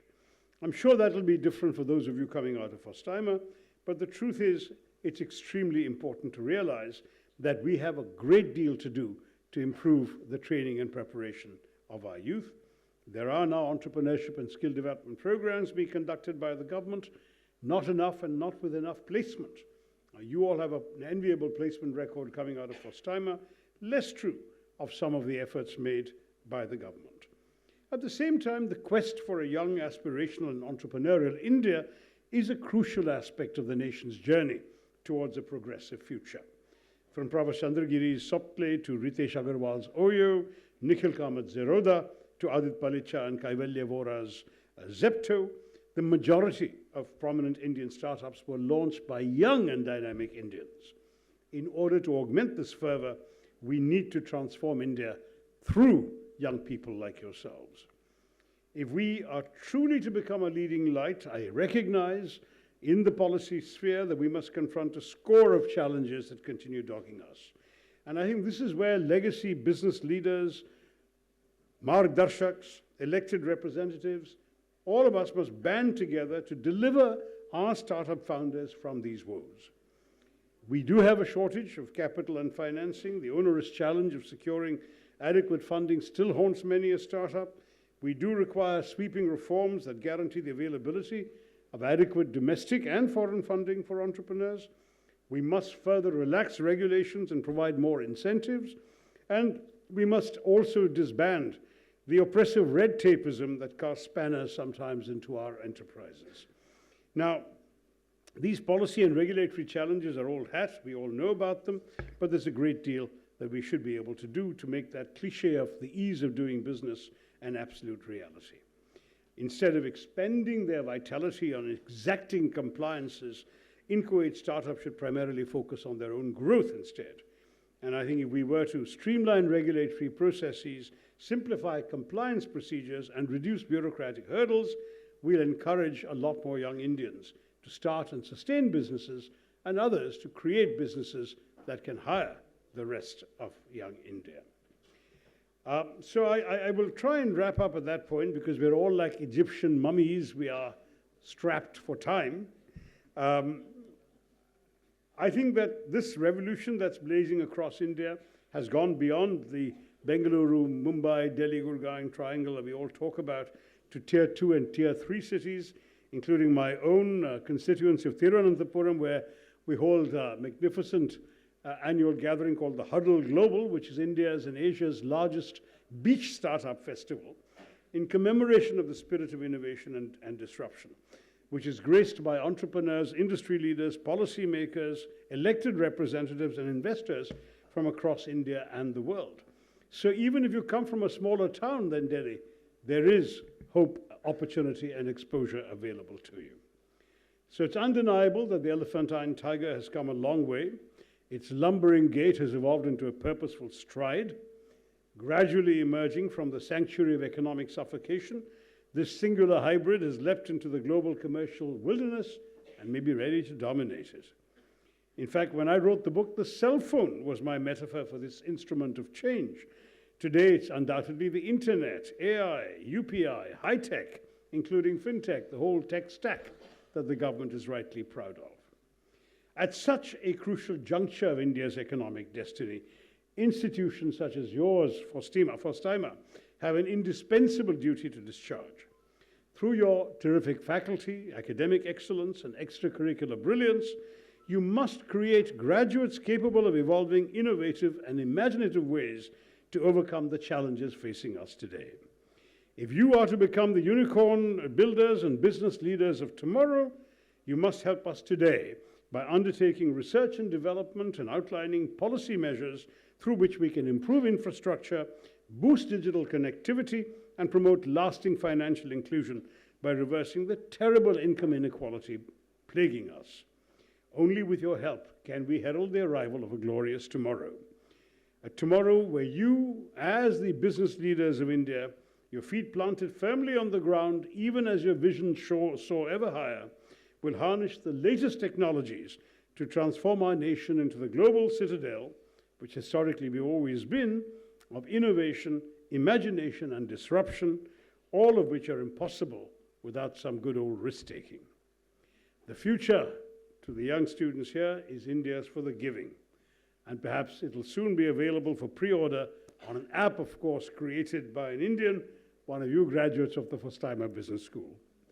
Thank you so much, and once again, congratulations to all the recipients.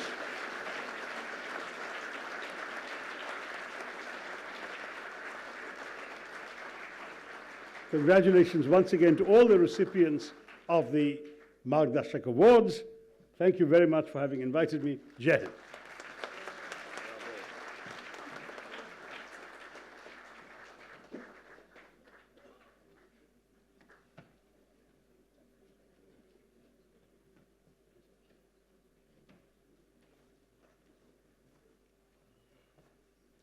So with your permission, our students would like to ask you a few questions.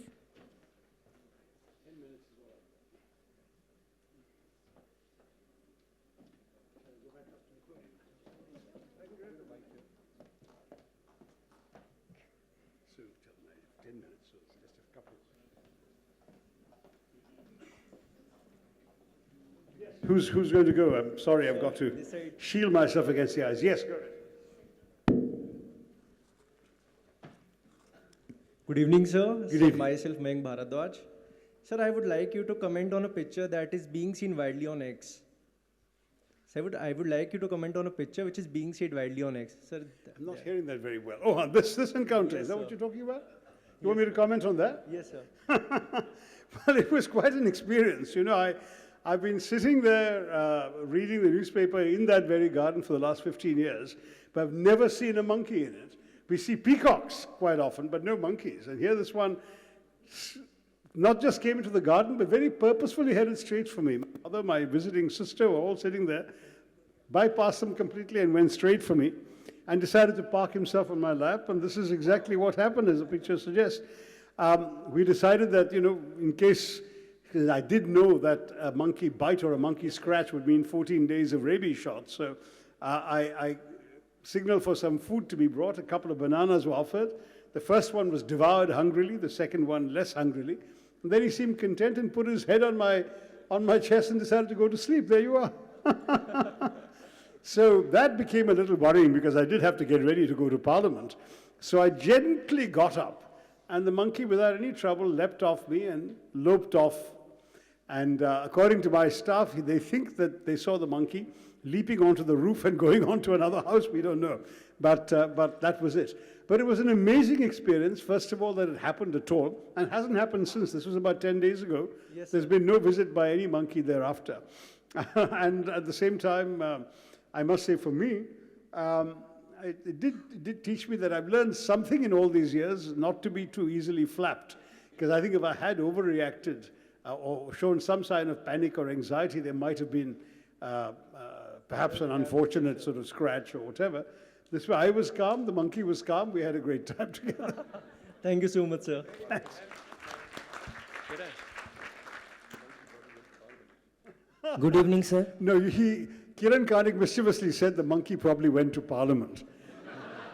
I assure you we have more snakes there than monkeys. Good evening, sir. Myself, Mukshit Sharma. My question is, sir, why the standard of study is so bad in the interiors? This is a genuine problem. I remember when I was minister in the education ministry, called HRD in those days, there was a study done by one of the major associations, I think it may have been ASSOCHAM or FICCI, that claimed that 82% of Indian graduates were unemployable.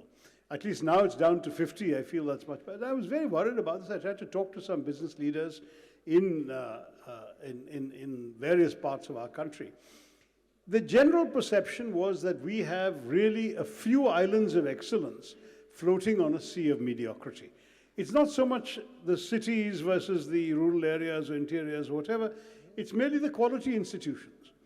The quality institutions were few and far between, and the rest, sadly, were seen as just churning out people. I'm not just talking about management schools, I'm talking about all subjects. For example, engineering.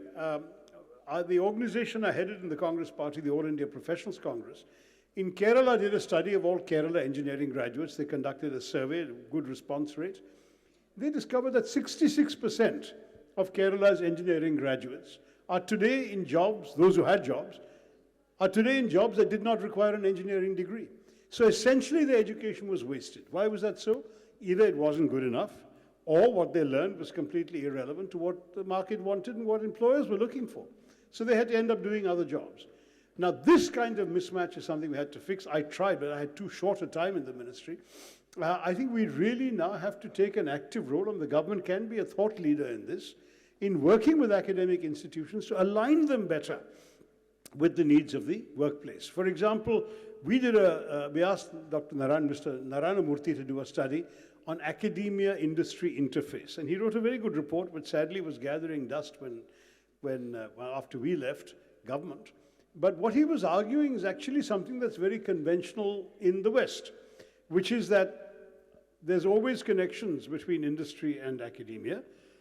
Very often it's commonplace that an industry with an idea will go to an academic institution, a university, graduate school, whatever, and say, look, if we give you this idea, do you have students who can research further, see if they can develop a saleable product based on this? We will finance their studies here and their research, and whatever comes out of their work, we'll give you credit and some royalties, and we'll manufacture it. And that's completely common in Silicon Valley or in the Raleigh-Durham Triangle or in places like that in America. It's uncommon, unknown in India. That's the kind of change we needed to bring about, and I agree with Mr. Narayana Murthy, we could have done much more of that. Sadly, we haven't made much progress. We do have some challenges in India in learning lessons from our own failures quickly enough and moving on. I'm not trying to be political here. The government of today, even though it's a government I'm opposed to politically, has done some good work in areas of growth, development, industry, and so on, though the people who worked in these industries are in a better position to tell you if I'm right or wrong. But I will still say that some of these areas, skill development and training for jobs, this question of the way in which we have not done enough to narrow the mismatch between education and the workplace, all of those things could have been given more attention. And one of the things I also, and this is not for management students, but just for ordinary blue-collar workers who are a large part of our unemployment problem, we have so few trained workers. Professions in our country are passed on down the gene pool, right? So if you really have a fancy for working leather cobbler or whatever, you better have a father or an uncle who's a cobbler, otherwise no one's going to teach you how to do leather work. If you want to make pottery, same story. So essentially, it goes down that way. There's no formal training. You learn what your father was doing, your uncle was doing, and then you carry on down that way, and then you teach your son, and so it goes. The caste system evolved that way. But the problem with this is, that's not good enough. You need certified things for you to be employable beyond your immediate environments. Now, I discovered, for example, and I'm talking as late as 2014 when I left government, that we actually had, in such a large country, a shortage of masons. You know what a mason is, right? For all the construction sites, you need masons. Because every mason with a diploma that was recognized was in the Gulf doing construction there. They weren't working in India anymore. Now, why is that? Partially because we don't have enough certificates being issued in any formal training. Partially because a lot of our employment at the bottom levels is whoever is willing to sort of learn on the job and seems to have the ability to start doing or has done something similar before, gets the job and moves on. And there's not enough proper professional skilling and development. So all of these things are easy problems to identify. But unfortunately, no government, and certainly not the present one, has done anything concrete or substantive other than talk to actually deal with these problems. That is the issue. Thank you, sir. We'll take one more, perhaps. There's somebody else. Yeah. Hello, sir. Sure. So I have read your article where you have written that do not write off Trump's America. So I wanted to know that how do you feel about Trump commenting upon BRICS becoming stronger day by day? Yeah, well, Mr. Trump has an eccentric way of lashing out without very much thought on these matters.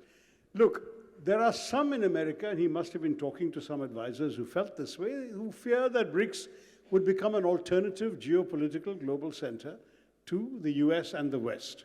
Now, I know that's really not on the cards from India's point of view. We are a leading light in BRICS, and we have no desire whatsoever to be creating an opposition pole to the West. We want to work with the West, and indeed, India has very good bilateral relations with America. So we are not going to let BRICS become that.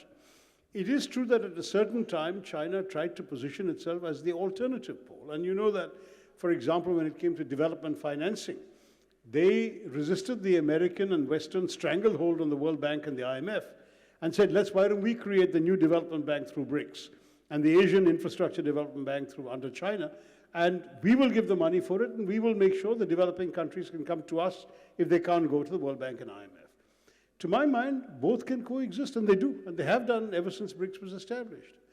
The second thing that bothered him was this story that was going around that BRICS was interested in de-dollarization, that is creating an alternative currency. The Russians are very frustrated because their currency, it was felt, would lose value because of American sanctions.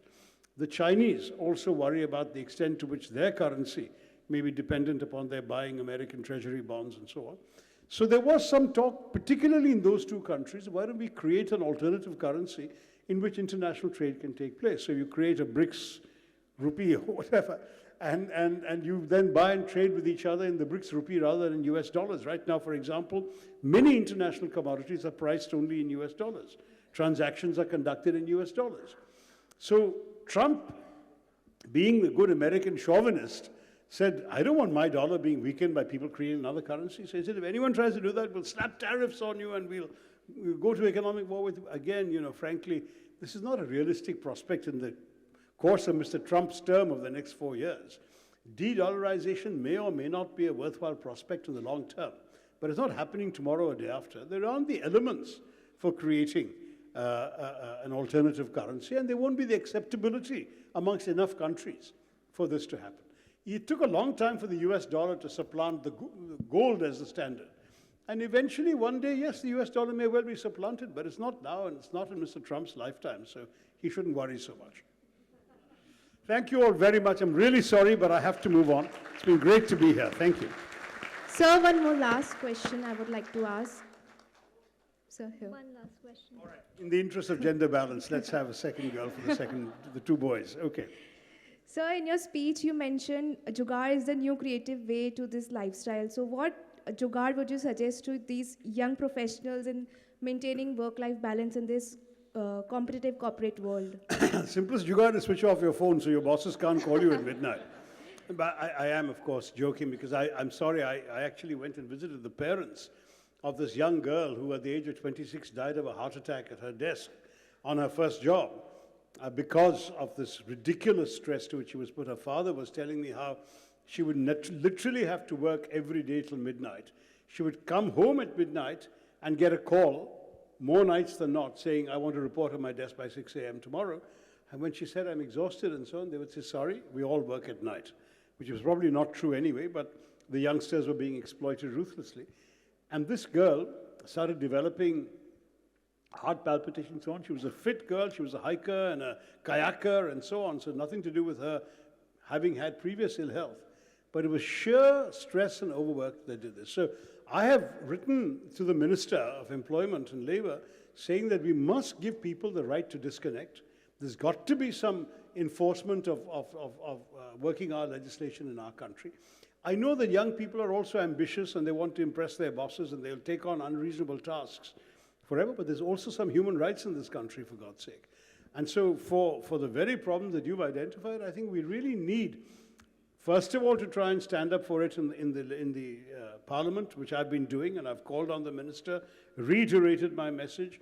I've called on the parents and expressed my sympathy and concern, given publicity to this problem. I've written about it. I will speak about it, given the chance.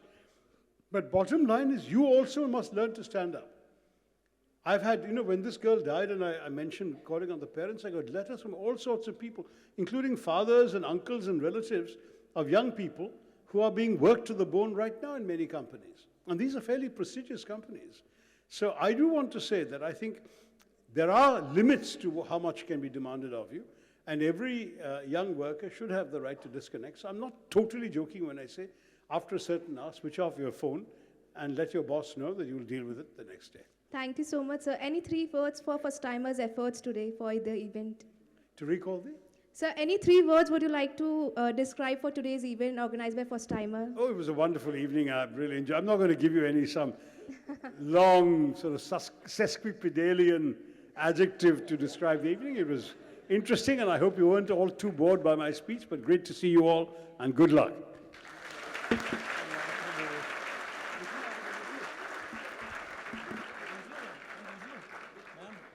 Thank you, sir, for the deep and rich insights you have given us this evening. These will go a long way in enriching the next MARGDARSHAK Awards. First time, I will always be thankful to you for being with us this evening. Thanks to your support, MARGDARSHAK Awards are amongst the most coveted awards today. May I now request Professor Kaul to deliver a vote of thanks.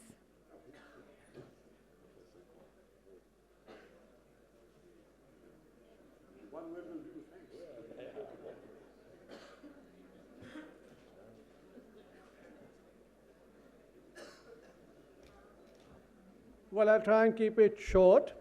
Thank you, Dashi, because if I were ready to do justice on my job, it will require another session, probably longer than this. At the very outset, thanks to Dr. Tharoor for taking off to his hectic schedule to be with us this evening. We use this word hectic schedule, but I had a chance, I'd like to share it with you, of the glimpse I had when I went to his office. Dr. Tharoor is attending Parliament and Parliament in session. That's what I learned. And then, of course, he is nursing his constituency in Kerala. And alongside, as you all know, he's a prolific writer. Jerry and Anil talked a lot about it. And you must have been held spellbound by an absolutely captivating and scintillating spirit. Though I noticed some papers before you, it seemed all very spontaneous. So perhaps you were using them as a reference point, but it came out all very spontaneously and must have held them absolutely captivating. Thanks to the jury for their critical inputs and rich insights, to the Advisory Council for presenting sterling candidates to the jury, grateful for the winners for their participation and challenging us at every step, and of course to KPMG and India Today for their ably supporting the event. And lastly, to the fantastic first-timer family for last 1 month. Just didn't know when the day, one day ended and the next day began. And if I may just request you, when you write your next book, do give us a chapter, at least some pages when you write your next book. And with this, May I invite, it'll take another few minutes, all the jury members, advisory council winners, citation readers, etc., for a group photograph with the chief guest, and after that we go for dinner.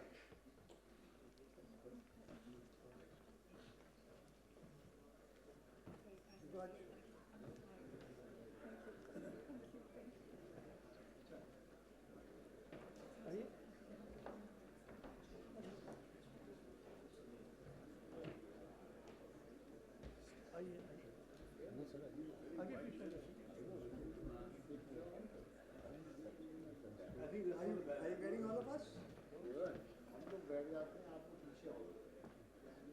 think the practical thing is for some people to sit and others to stand. That's what we have.